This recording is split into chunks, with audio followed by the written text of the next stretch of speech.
Welcome to Lens of Leadership, our Ted Lasso rewatch podcast. Before we dive into this episode's leadership lessons, let's watch a quick recap. Season 2, Episode 3. Do the Rightest Thing starts off with an introduction to Nora, Sassy's daughter. While Ted aims to make today our masterpiece, AFC Richmond is struggling to do so with so many ties.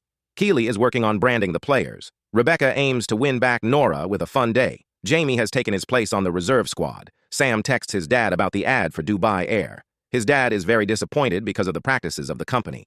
Roy and Phoebe run into Rebecca and Nora. Roy counsels Rebecca that kids don't need elaborate play dates. They just want to be with them. Rebecca takes Nora to work with her. The job of being the boss is to react and anticipate. Keeley is excited to talk to folks about banter. Sam doesn't want to sponsor Dubai Air anymore. The team isn't bonding with Jamie on the pitch, so Ted pulls out the last resort, also known as the Led Tasso. Dubai Air wants Rebecca to fire Sam. Jamie tells Led to stop the Jekyll and Hyde bit. Keeley drops Jamie off at Dr. Fieldstone's. Nora helps Rebecca write a letter. Sam takes a stand against Dubai Air by taping his kit. The whole team has his support. Ted is asked about it at the press conference. He says quite simply, doing the right thing is never the wrong thing. The episode ends with a team photo with Nora. Hi, everyone. I'm Nick Caniglio. And I'm Marnie Stockman, and this is Lens of Leadership, a Ted Lasso rewatch podcast. We are the authors of Lead It Like Lasso, a leadership book for life, your life. And this podcast is an extension of many of the elements outlined in our book. We invite you to join us as we take a deep dive into each episode and explore the leadership principles as they play out in the series. And for today's episode, we're diving into Season 2, Episode 2, Do the Rightest Thing. We're excited to jump into a number of different topics with our special guests, Erik Oksala and Brian Lair. We're so excited. If you ask Nick and me what we love most about the experience of our book, Lead It Like Lasso, we'll both say without a doubt that it's the opportunity to meet cool and interesting people. And today we are thrilled to chat with two people who run a business that we find quite fascinating. So more on that in a minute. But first, let's welcome Erik and Brian to the show. Welcome, guys. Thank you. So, before I knew anything about RL leaders, I took a look at your website, and it talked about RL leaders convenes world-class talent from the entertainment and creative arts industries with national security leaders to generate novel solutions to your greatest challenges. This simply just sounds fascinating to us. So tell us a little more about yourselves, about your company. We'd love to hear it. Either one. Great. I'll start. I think Erik is cool and I'm interesting. That's you have a great line. That's how we come together. Erik, he'll tell you some of the history of the company that even I don't know, because he goes back to when the seeds were planted, even before the entity was formed. I grew up in the Army, which is, arguably the best leadership training program in the world. And we take it really seriously. And I met RL when I was in the Army. I got a call one day where they asked me to allow some training to take place on a post that I was responsible for. And so I said, of course, because it was my higher headquarters and I didn't have any reason to say no. And these guys came down and I met them, and I thought, the same thing that you did, that this is a really interesting approach to a niche in national security. And so what we do is we help our clients solve problems that they're stuck on. And our clients tend to be big organizations in the national security space. So they're big and bureaucratic, which doesn't always lend itself to great creativity. It doesn't mean the people aren't creative, because they are. And I know that from my personal experience. I was surrounded with them throughout my career. But their processes discourage creativity. And so what we do is we disrupt that. I would say that everybody in our company is driven by kind of a common core ethic that we don't want to pass problems on to our children that we can solve on our watch.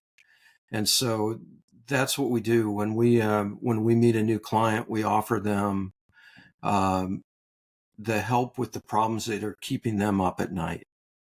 And then we have kind of a unique approach to how we do that. And I'll let Erik talk a little bit about that and maybe where we came from.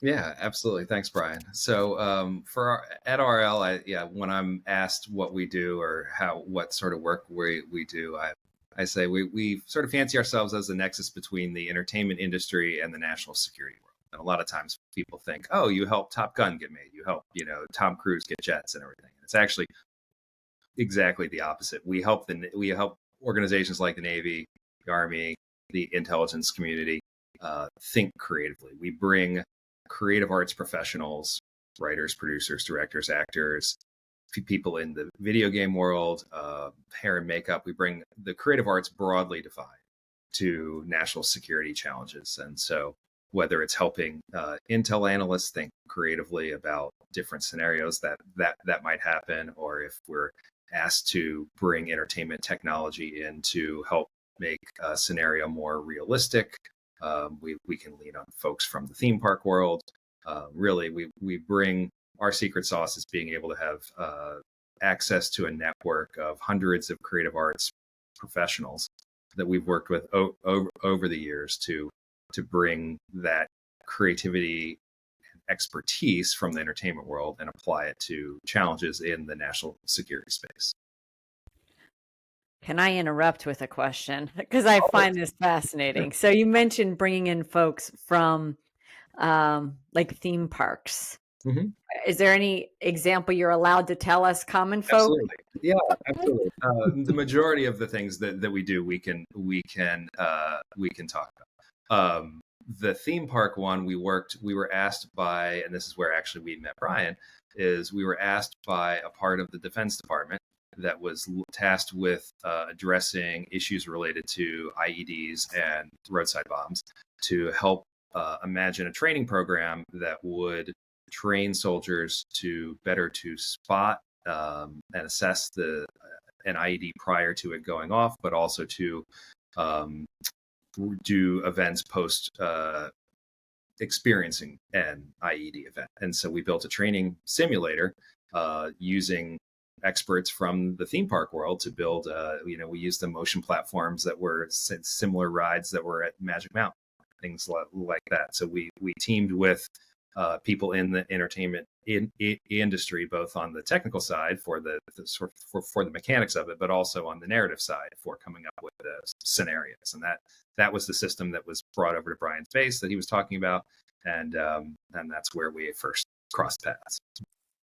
Okay, so that's fascinating, and I'm curious if Brian, when you heard it at first, you're like, "Wait, I'm a general on a base, and we've got theme park folks coming at me." Like, was your initial reaction like, "What's going on here?" Or did you see, like, was it not presented in such a way that it maybe kind of threw you? Well, I was surprised that somebody had taken such a novel approach, but I wasn't. At the time we were really struggling with the IED threat, and in particular the IED threat in the early part of a deployment before people really learned about their terrain. And so this was an attempt to try to figure out how to solve that problem before the deployment, to maybe reduce incidents of IEDs in the early part of a deployment. And so our, we were struggling, the Defense Department was struggling with a solution to that problem. And so this was sort of a novel approach. And what it did that was unique, because we certainly trained people for the threat, but we couldn't really create the emotional experience of it. And it was very realistic. Smoke, sound, ringing in the ears, the air cannon. There was an air turn cannon. It up to 8 Gs. So, which they didn't, thank goodness. But but they had the capability to really create an event that you would remember. And one of the things that we knew from, kind of our training science was that if you could create that emotional event, that it would imprint better. And so it was, it was really effective. It was expensive. And the Defense Department had a lot of efforts going on at the time, but it was novel. And, I guess, in the frame of Ted Lasso, I would say that I didn't really question it because I trusted the people that called me and told me that they wanted to do it. Yeah. It may have sounded a little crazy to me, but I knew they weren't crazy. And so I my reaction was, sure, anything that, That'll help. might help. Yeah. And then, we got really tremendous feedback from it. And then they left. They went away, and then I didn't see them for years. But now you're back full force. Now we're back and back together. That is one other question about. I'm just curious, the creatives, right? That you've built this network of creatives over the years. Is it hard to find them, or do you find that they're really excited to help out with always excited. National security issues and stuff? Absolutely. Like we have a really broad network, and it is and it keeps growing. Just last night I was connected to someone new who's a writer out on the West Coast, and so usually it's friends of friends, word of mouth. We're over, I think, 500 people that have participated in events of ours since we started the company, and so it's very, people are on the creative side interested in the intellectual challenge. It's different than their daily jobs. Yeah. I have a friend who was a comedy writer who says, I get to make mud pies all day. The fact that I can do something for national security, that I can view this as a way of giving back, even though we always are paying people for their time, maybe not quite at the rates they're getting from Netflix and Sony and Apple, but we will, we won't ask for people to give their time for free. But the intellectual challenge, the opportunity to do sort of that greater good for the country, we're lucky that we have a lot of folks that are interested in those sort of challenges. I just find it fascinating on all fronts. And I think the example you gave really helps solidify what it actually is, right? It's not creating Top Gun, the movie. And it's interesting that the episode we decided we wanted to chat about with you all is called Do the Rightest Thing, right? So like this is folks doing the rightest thing. And what the episode's talking about is kind of talking about when Sam takes a stand against AFC Richmond's sponsor, Dubai Air, right? When they found out that that company was polluting Nigeria, where Sam's from. Oh, what are you doing? What, Dubai Air not paying you enough? No. Dubai Air is owned by a horrible company. One that has turned the southern coast of Nigeria, my home, into a hellish, fiery swamp. I can no longer wear their name on my chest. So after the match, just to give some context around the question I want to ask, Ted gets asked if he knew that the players were going to put that's the episode where they put the black tape over their chest to hide the name on their jersey. And he says, no, but it's never wrong to do the right thing. So as leaders, both professionally and personally, there seems a lot of opportunities to act wrong or unethical for kind of short-term gains. So in the case of business, maybe for very, consequential outcomes. So have you ever witnessed a decision like this? And if so, what was the outcome? Yeah, Brian, I'll jump on that grenade.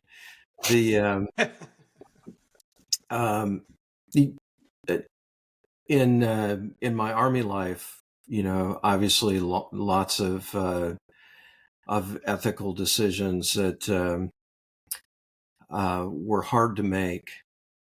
But when the West Point Cadet Prayer has a line in it that says, "Give me the courage to choose the harder right over the easier wrong," and that's that's what Sam did. That's what the team did.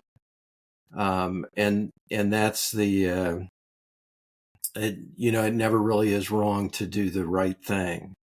In our business, what we do, discretion is a really important value to us.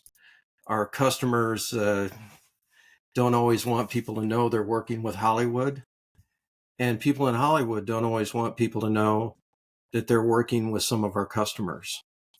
And so we won't put that at risk. We're always focused on discretion. And so we've turned people away who would work with us because we weren't comfortable working with them. That makes a lot of sense. I remember I was working for a small company at some point in time, and it was a consulting company, and our lead consultant happened to manage our biggest client, which was represented about 30% of our business. And at some point, that lead consultant decided to go out on his own and approached our customer about taking over the project on his own. And, legally we were, he could not do that based on his employment agreement. And, we had started going down the road of pursuing legal action against it. And at some point we realized that that was not the right thing for the customer. The customer really worked hard, worked well with this individual. And, we just kind of let it play out at the risk of our business. And the CEO, my CEO at the time, he didn't sleep for days and days because he was worried about his business, but he did the right thing for his customer. And at the same time, it really worked out well for us in the end because we ended up getting more business with that customer. I think it's such an interesting dynamic when you're posed with those dilemmas. And I love the way, Brian, that you kind of couched it in terms of making sure that discretion is part of your decision making, which is pretty cool. But I'm going to build on that question just a little bit more. Kind of, we think it speaks to kind of the, at being Ted Lasso fans, we all love the culture that Ted built. And it's kind of cool that Sam even felt like he could take a stand against Dubai Air, right? There's some trust there. And even more than that, the team felt like they can support Sam. And again, I think that speaks to, the culture that Ted built. What are your thoughts about leading an organization that supports a culture of change in this case? And you guys talk a lot about creativity, and same question, right? What are your thoughts about leading an organization to support both change and creativity? For us, I think being able to foster that environment where people feel comfortable, that's the beginning of all of the engagements that we have when we bring together these two worlds that might not have crossed paths and probably haven't crossed paths, from the national security world and the entertainment world. You get the entertainment folks thinking, I'm not sure how I can contribute, but I'm happy to be a resource. And you get some of the folks on the government side, maybe a little cross-armed and like, how's this Hollywood wacko person kind of, help me out. But by the end, you have them arm in arm, taking selfies, sharing, family photos. And we're intentional in how we try to create the environment of there are no wrong answers. It's very much a writer's room mentality where, ideas, you can criticize ideas, you don't criticize people, things like that. And so we really are intentionally trying to foster in all of our engagements that environment where you're free to be creative. Brian, did you want to build on that at all? Yeah, I'd actually like to pull on a different thread, kind of inside the show, in that it appears that the writers, and maybe this is a metaphor for mentorship for them, but the relationship with parents. So Sam, they very intentionally show us that Sam's excited to hear from his dad, first person he wants to tell, and then his dad. Shame is probably too too strong a word, because I think that probably that's not the kind of relationship that they have, but he sort of reminds him of his values and who he is, and gives him permission to make him proud. Yeah. And maybe challenges Sam to make him proud in a way that might be uncomfortable for Sam. And so that's what Ted does too. He gives permission to people to be their best self, and he kind of calls them out when they're not.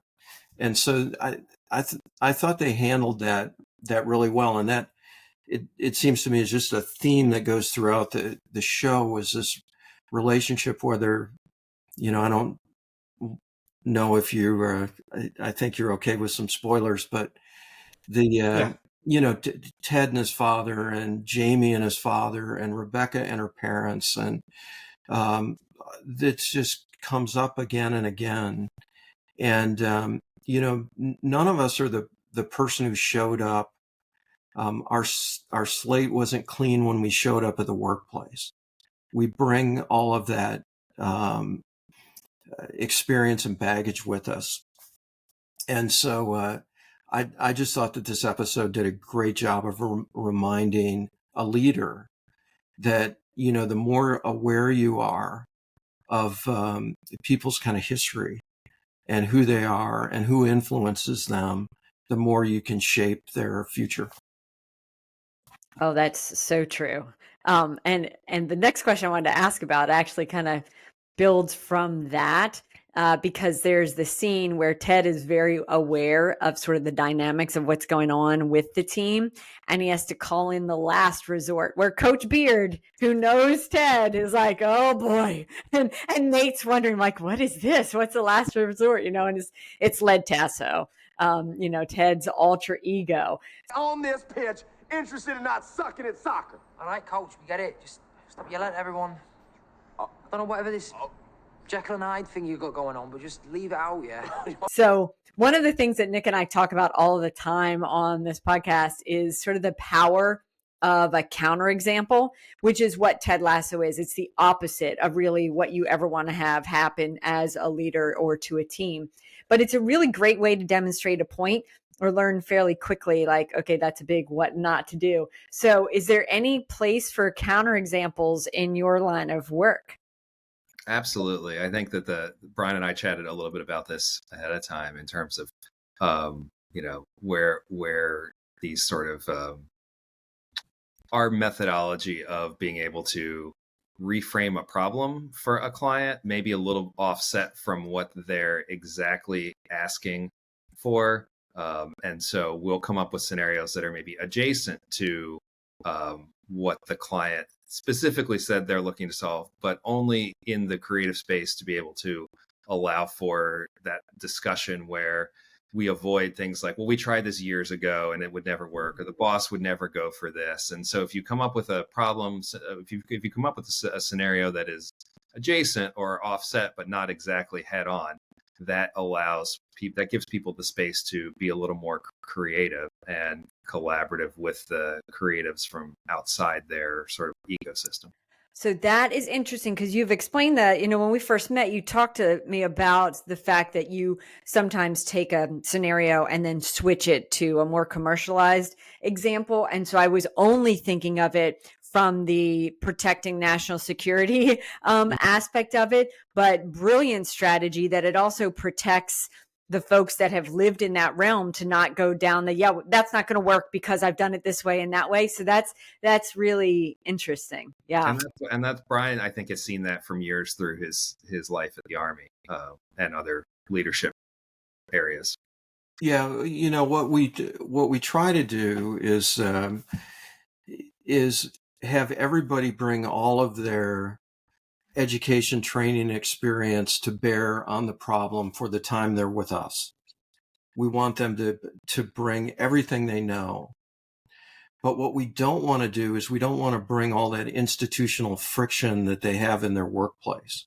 So we try to get them just enough off the problem where they feel like they're not compelled to use their position power to say, well, that's a dumb idea. And if you'd been here for 20 years, you'd know that. Or we'd never do that here, or whatever. We try to create that. We always try to create fun because people just, they stay more focused when they're operating at a level of joy. But the other thing that we've learned, which may not surprise you, is that people, all humans, really enjoy acting evil. And so we often, will red team things and come at it from the, the opposite direction. Tell me why this will fail. So if I bring a group of people together and say, I want you to protect this building, figure out how to do it, everybody will work really hard and diligently. If I ask them to blow it up, I mean, everybody, becomes Dr. Evil. And it's just a lot more fun, and humans like it. And so what we found is we often have a much faster road to a solution is from the opposite direction. And so we use that technique quite a bit. I would also just add one other thing from my kind of personal experience. Everybody likes a leader who's sort of consistent, particularly emotionally consistent. Or predictable is maybe the better word. What's going to make somebody mad and whatever. But most of us don't have the chops to pull off the Led Tasso. But it is a really effective technique to maybe just get upset about something, or maybe a little more magnitude than you normally would, or just to react differently than what people expect. It does get their attention. But that's a hilarious scene in the episode for sure.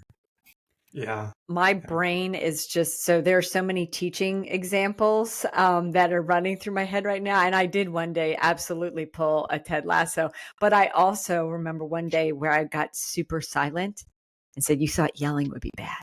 When I get to this mode, you should be very worried. And they were all like, what's going on? So yeah, I will not bore you with the stories, but boy, my brain's just spinning through them. Sorry, Nick, that's I the whole interrupted. parenting. I'm not angry. I'm disappointed. No, yeah. Disappointed, That's yeah. actually Sam's dad. That Yeah. I'm disappointed. I think the text was something like, "I'm disappointed that you lost your values," or something to that effect. Versus anger. That it was the disappointment that you could That's crushing. Yeah. Well, when Marnie goes silent, I get scared. I'm just going to let you know that right now. So let's switch gears a little bit. In the episode, I think this is the first time we were introduced to Nora, right? And obviously Rebecca she had disappeared from Nora's life for a little bit. And she comes back and she attempts to kind of, bring her in through extravagant events and gifts and things like that. And it's not working. And Roy, and if you guys have listened to us, we love Roy Kent. We love everything about Roy Kent. But he makes a real good assessment here. And he says, sometimes kids or people just want to hang out with you. They don't want to be, thrown with gimmicks and surprises and events and gifts and stuff like that. And we talk a lot about authenticity and how important it is in relationships. We're curious from y'all's perspective and experience, what advice you would give to our listeners around how to effectively build relationships. Any thoughts that you guys can share about that? I would just say, for me personally, it's finding ways to be present, physically present.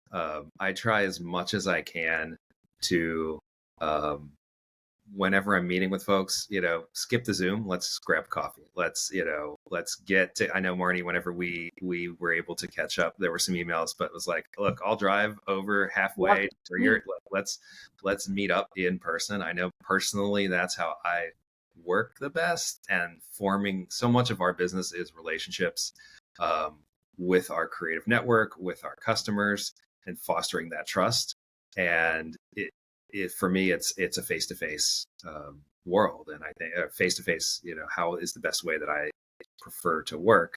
And that I think translates also for personal things. I'd rather catch up with someone for a quick cup of coffee than a few texts back and forth, or like just the physical presence.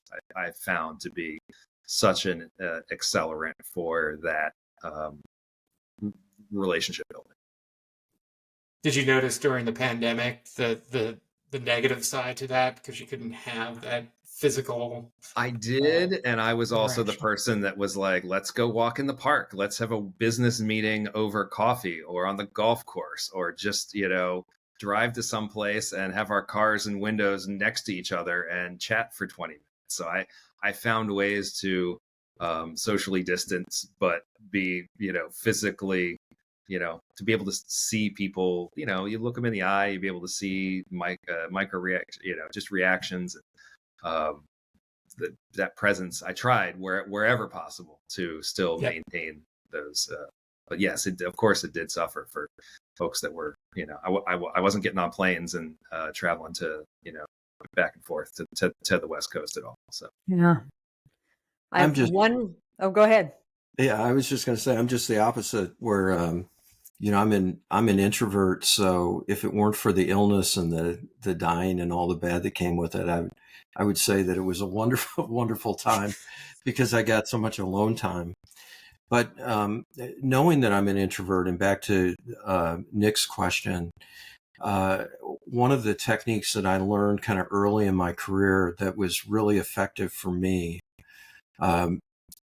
because I'm much more comfortable with people I know. I can have an intimate conversation with them, but small talk is not my thing, maybe sports.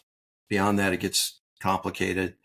But everybody that worked directly for me or worked two down from me, I would schedule 2 hours with them when I first came to work with them, whether they came to me or I came to them. And we would spend 2 hours talking about their life story. And I started out, say, tell me your life story. And they would always start by, I graduated from college, or I came to, join the Army or whatever. So I said, your life story from birth. And because I wanted to hear about their childhood, I wanted to know where they grew up. I wanted to know all of that, because I always felt that as this kind of senior leader in the formation, my job was to build the team. And it was easier for me to do that. The more I knew about you, then I could make connections with other people. And we have this technique that we use in all of our events, where we ask people to kind of give their credits. So for the entertainment people, that it shows, that they're who they say they are and that they're really cool and all of that. But it also shows a lot about people's backgrounds. And we find that often the government folks that we'll bring together, they'll come out of that. And that's like one of the first things that we do with them. They'll walk out of that and say, I've worked with Joe over here for 15 years, and I never knew that about him.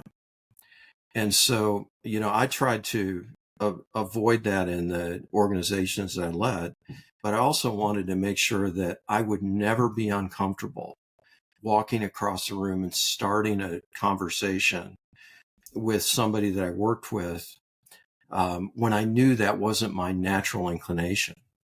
And so that just made it easier for me to be the leader that I knew that they would need to get to know them better. For some of them, it was really very uncomfortable. I'll be very honest with that. But it was important to me, and I think for most people, it just demonstrated that, at least I was interested. I could prove later whether I cared or not, but I think that interest is unique enough where it made a difference. I love that. I mean, as a fellow introvert, that same way, right? So much. so much of my apprehension is knowing where to start the conversation, right? So putting the work in ahead of time, have an interest to learn as much about somebody as possible. You can then, you know where to start because you know about them. I think that's brilliant and wise, especially for us that really struggle in those kind of open environments where you don't necessarily know where to start. So I wanted to ask if there was a trick play / life hack called the Brian layer. Would that be your trick play? That's one of them for sure. But I will jump back to an Easter egg that Ted laid early in the episode where he said, make each day a masterpiece. And, I think I read They Call Me Coach the first time when I was like 11 years old. And I've read it several times in my life. And that always stuck with me. I think if you approach your life that way, it kind of helps you focus on remaining in the present, recognizing that, the canvas that you have is what's right before you. And you do the best with that you can, and not to worry too much about the stuff that you can't control before or after. And so that would be my life hack that I'll share with you today. Excellent. If there was a trick play called the Erik Oksala, what would that be? I would say it came out of an exercise that Brian and I did when it was a team building event that we did 7 or 8 years ago now, where we had sort of come up with a personal mission philosophy, and I was I was trying to figure out what it was, lots of words, 3 sentences, and they just started slashing, the more brevity is the soul of wit, and in trying to just get to, as concise a statement as possible. And what I landed on was give joy. I was thinking, this is really what I want to be about professionally, personally. People come to me when they want a recommendation for a cool place to eat, or whether we're doing something on the work side. Everything I want to do centers around giving joy. I get joy out of making other folks happy, and so that's my if I can work the word joy. And Brian, I noticed you said the word joy a little while ago, and so we try to work, and it's not a word you hear in business, in the business world and in government, but try to find joy, and when you can give joy to others, that's my little hack. So that's fantastic. We interviewed Bob Berg on this podcast, and he's the one that wrote The Go-Giver with John David Mann, which is all about, giving. And I think you all would get along well with Bob Berg for sure. Great book too. It is a great book. Yeah. Gentlemen, I mean, this has been fantastic. We could literally talk for hours about this stuff. Your work is fascinating. You, as individuals, you guys are fascinating. You have such a great demeanor. You come across, you present so well. So thanks for joining us. We appreciate it. To everybody else out there, I believe our next rewatch episode is our favorite holiday episode ever, which is Carol of the Bells. Go ahead. No, go ahead, please. I was going to say, before we let them go, where can folks find out more about you? So the RL Leaders website is the best way to catch us. And we have contact info there, and both on also on LinkedIn, where we should be able to be reachable there. And we'd love to, we do work outside of government. We've worked with a number of non-governmental entities as clients, and so happy to chat. Awesome. Guys, thanks so much. We appreciate your time. Thank you both. This has been great. Thank you. Appreciate the opportunity.